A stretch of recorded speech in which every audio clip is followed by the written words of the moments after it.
This is a forest camping story, not just any story, but a place no one dares to go. It's about a man obsessed with camping and exploring unknown places. But this time, he wandered into the wrong part of the world. I found this story on Reddit. Let's hear it in the words of the man himself. Put your headphones on, this story will pull you into another world. My name is Jack. I've been camping along in remote forests for years. I love it. The silence, the danger, the mystery. This happened back in 2011. I had planned a solo camping trip into a dense forest in Brazil. I would read strange things about this jungle, and honestly, that made it even more exciting for me. I packed all my camping gear into my truck and set off. It was a long, exhausting drive, but eventually I made it to the edge of the forest. Now I had one goal in my mind: to find a place no one had ever set foot in, something completely untouched. I drove deeper and deeper until I found it, a thick, dark part of the jungle where daylight barely reached the ground. Even though it was daytime, the trees block out the sun. It was almost pitch black. Even people would panic in a place like this. It was suffocatingly silent, and the air felt heavy, but I was used to it. In fact, I liked it. But something caught my eye. As I stepped out to set up my camp, I noticed tire tracks in the mud. That stopped me cold. I thought I was the only one here. I would gone out of my way to find a place no one ever comes to. So why were there fresh wheel marks? Still, the place fascinated me. I pushed the thought aside. I unpacked my things, set up the tent, and built a small fire. I also carry a journal. I love to write down my thoughts during trips. I had also come here for a specific reason. I had heard about a rare kind of tree that grows only in this jungle. It gives off a mysterious, almost intoxicating scent. Some say it's used in incense rituals. I wanted to find that tree, and that's where things began to get strange. After setting up my camp before nightfall, I went out to search for that rare tree. I wandered through the forest but couldn't find it. Eventually, I returned to camp to make dinner. I ate, then sat by the fire, writing in my journal. I was just thinking about heading to bed when I suddenly heard a strange sound in the distance. I always carry a licensed gun with me for safety. I grabbed it and started in the direction of the sound. I walked for quite a while until until I finally saw something, a dim light in the distance. As I got closer, I saw a man sitting beside a bonfire. But the moment I reached the spot, he vanished. I mean, completely gone. I was sure I would just seen him there. This was not my imagination. I knew what I saw. I looked around near the campfire but found nothing. I stood there for a while, hoping whoever it was might return, but no one came. Eventually, I turned around and started heading back toward my own camp, and I walked far. It took some time to get back, and that's when I saw it. Someone was standing outside my tent, staring at it silently. He had both hands on his waist, glancing around slowly. He was about my height, but I couldn't see his face. He was turned the other way. I froze behind a tree watching him. He didn't move for a long time. Then, quietly, he turned out, walked back into the darkness of the jungle. Once I was sure he was gone, I stepped out, looked around, and rushed into my tent. I fell asleep shortly after, shaken but exhausted. The next morning, I packed up and returned home. Even back at home, I couldn't stop thinking about what had happened. The forest was deep into uncharted territory. How could anyone be out there? Still, a few days later, I decided to go back. I wanted answers. I drove the same long road and reached the exact same spot. As I parked the car, I noticed fresh tire tracks again. I ignored them this time. I set up camp, spent the day exploring, and by nightfall, I was back by my fire, writing again in my journal. I had a glass bottle with me.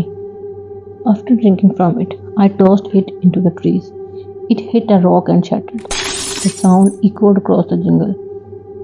That's when I heard it, the same strange sound, coming from deep in the forest. I followed it, and just like before, I saw a tent in the distance, a fire glowing beside it. But something made my heart drop. The tent was exactly like mine, the same orange color, the same setup. I approached it slowly, and again the figure sitting by the fire disappeared. I noticed something else this time.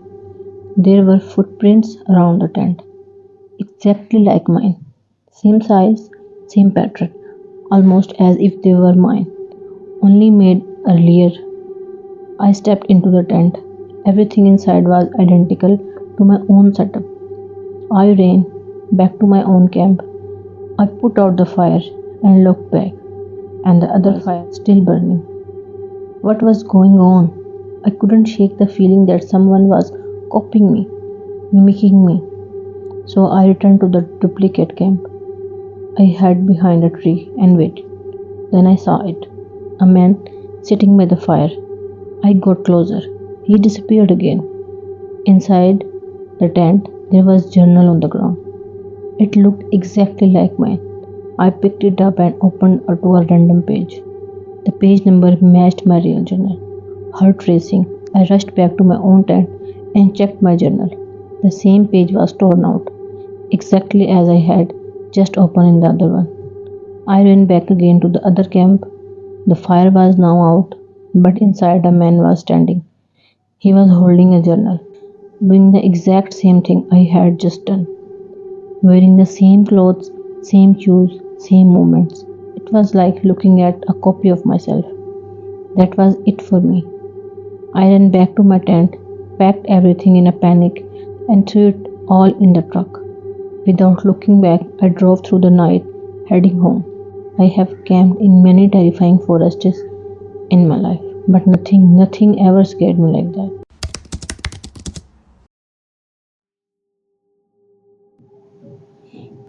My name is Farhan. A while ago, four of us, me, Hassan, Usman, and Ali, planned a trip from Karachi to the northern areas of Pakistan. We were all craving a break and wanted to experience nature up close. After a long journey, enjoying breathtaking views along the way, we finally reached Kashmir. Exhausted, we checked into our hotel and collapsed onto the beds. We took two rooms, Hassan and I in one, and Usman and Ali in the other. After a short rest, we headed out to grab dinner and then took a stroll under the cold, crisp night sky before returning to our hotel for the night. The next morning, after breakfast, we decided to go explore and spontaneously came up with the idea of camping. None of us had planned for it, so we spent 2 days arranging supplies and choosing a location. We picked a forest spot not far from our hotel. On the evening of the second day, we packed our gear, food, and fire and drove out. The area was dense, wild, and disturbingly silent. Once we set up our tent and sat inside, the unsettling stillness made the hairs on our necks stand. It was the kind of quiet that felt unnatural. Ali broke silence. We didn't come here to sit the tent. Let's light a fire outside and enjoy. We gathered around the fire, heated our food, and tried to enjoy the moment. A cold breeze blew through the trees, making the leaves whisper like they were sharing secrets. Strange animal calls echoed from all directions, mixing up with rising unease on our chests. After we finished eating, Hassan said, "Let me tell you guys a story." He loved making up creepy tales. We laughed out and told him to go ahead. But just as he began, we all heard it, soft footsteps coming from within the woods. Usman chuckled nervously. Looks like your story summoned the ghost. But I wasn't laughing. I'm sensitive to these things, and I could feel something watching us. We turned on our phone flashlights and scanned the trees. Nothing. When we sat back down, I noticed something odd. My water bottle was gone. It had been right next to me. I brushed it off, but a strange feeling stayed with me. As Hassan continued his tale, a nearby bush rustled violently. It's just a wild animal, we tried to convince ourselves, but Hassan suddenly stood up. Trembling, something doesn't feel right, he whispered.